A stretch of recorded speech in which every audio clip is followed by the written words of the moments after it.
All right, what is up, everybody? Welcome back to the channel.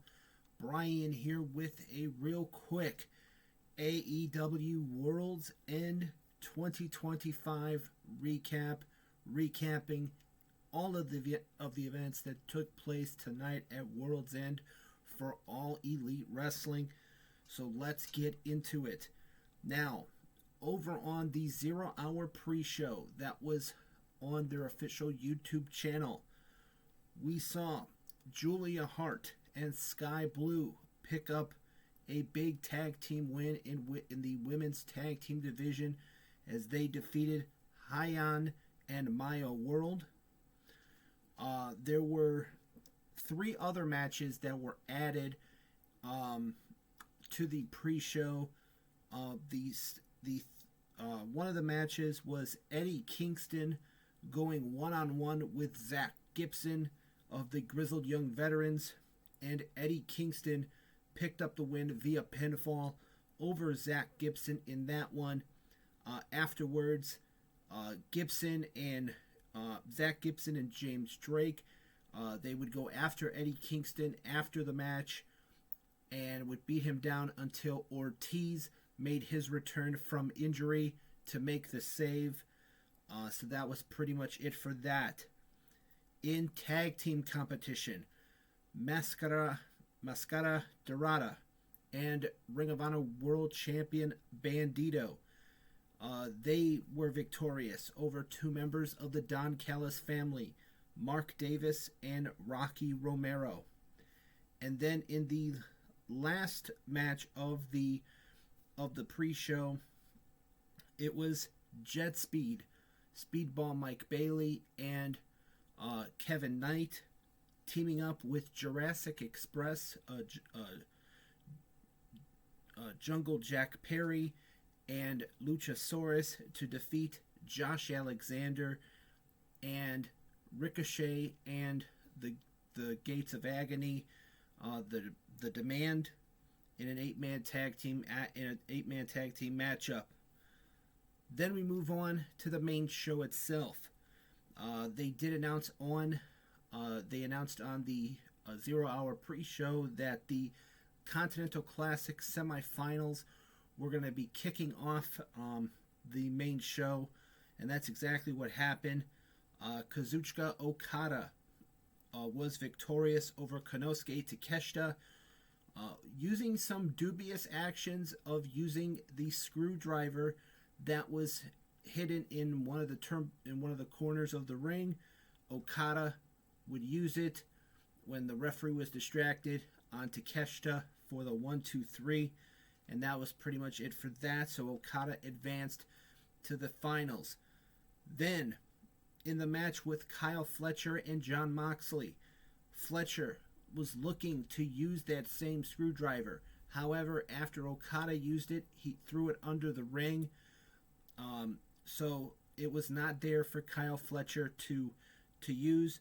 Jon Moxley took advantage of that, locking in that bulldog headlock, and the referee checked Fletcher and decided that Fletcher was unable to continue and rang the bell. So Moxley advanced to the finals of the Continental Classic.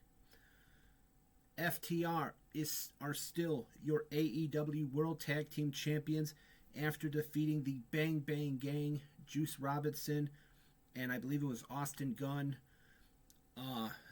to retain their tag team titles in a Chicago street fight.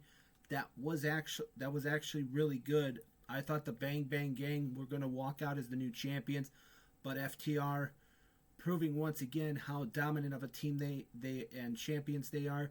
It took not one but 2 spike pile drivers to finish off Austin Gunn, and kept the AEW World Tag Team Championships around the waist of FTR.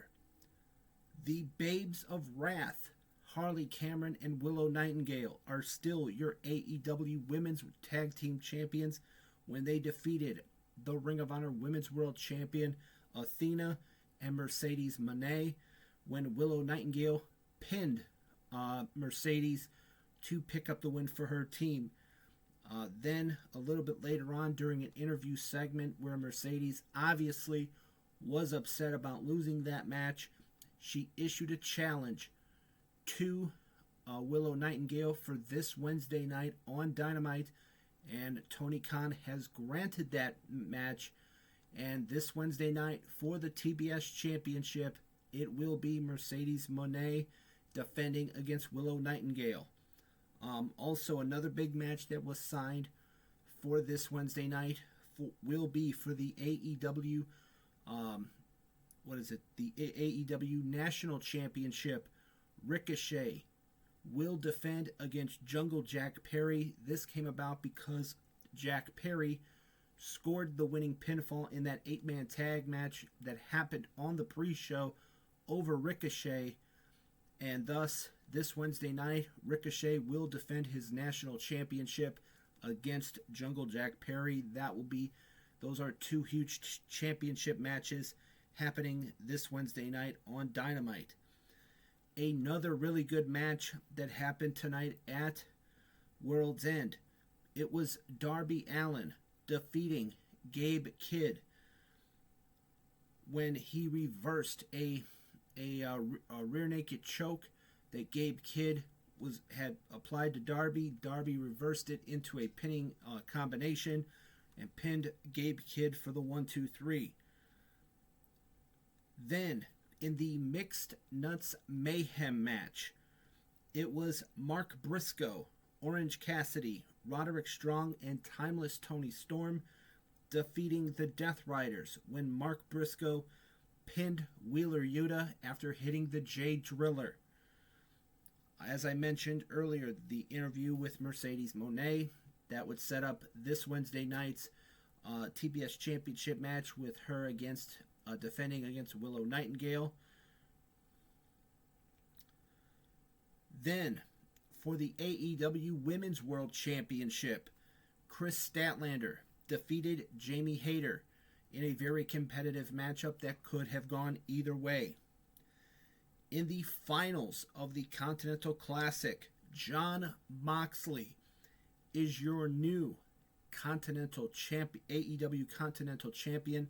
He defeated Kazuchika Okada in a very competitive matchup that I think a lot of people probably thought Okada was going to win, but Moxley survived. He kept fighting, and he defeated Okada to become the new AEW Continental Champion. And then in the main event of the evening, to wrap up this video, MJF, the man that I have that is on this shirt right now, MJF became the new AEW World Champion. He defeated Swerve Strickland, Hangman Adam Page, and Samoa Joe, the defending champion, when he pinned Samoa Joe to win that championship after it took 3 buckshot lariats from Hangman Adam Page. Hangman went for another buckshot lariat, but MJF pushed Samoa Joe out of the way, hit a low blow on Hangman, and then hit Samoa Joe with his finisher and pinned him 1-2-3, avenging the loss 2 years ago at this same event where Samoa Joe defeated MJF for the AEW World Championship. MJF defeating Samoa Joe in that 4-way match to close out World's End. And it was also announced that this Wednesday night we will hear from the new AEW World Champion, MJF. That will happen this Wednesday night as well. So my overall thoughts on World's End this evening, I thought another great show from AEW. I don't care what people say. People have their opinions about AEW as a company, but they deliver on pay-per-views. You know what? Better yet, I will say they deliver on some pay-per-views that they have. Not all of them, but they do deliver on some of them, and this was one of the nights that they really delivered. There were a couple of good matches. The semifinals matches of the Continental Classic were actually really good. In my opinion, FTR versus the Bang Bang Gang was good. The main event was good. Okada and Moxley was good. So with that in mind, if you guys watched World's End this evening, let me know what you guys thought of it in the comments below. This has been my AEW World's End 2025 recap. As always, I am Brian, and I will see you next time. See ya.